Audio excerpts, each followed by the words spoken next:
Els dimecres de Gaia del campus de la UPC a Terrassa ha presentat aquest dimecres dos projectes de recerca. Aquestes iniciatives, innovadores a nivell mundial, són Motsimtex i OUCAS. La jornada ha volgut donar a conèixer els temes d'investigació del campus Terrassa.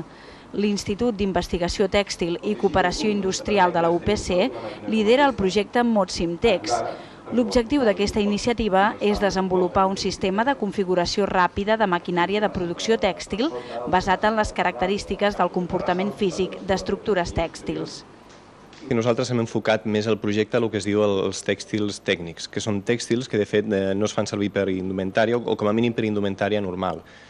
Quan és per ús personal és més aviat per temes com ara la protecció, com pot ser roba antibales, posem per cas, o roba per protecció al foc, i també, per exemple, per tèxtils que s'apliquen als cotxes.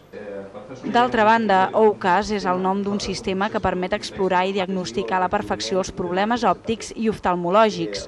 Aquest projecte neix de l'empresa Visiometrics, organisme impulsat pel Centre de Desenvolupament de Sensors, Instrumentació i Sistemes de Terrassa i el grup de recerca CD6.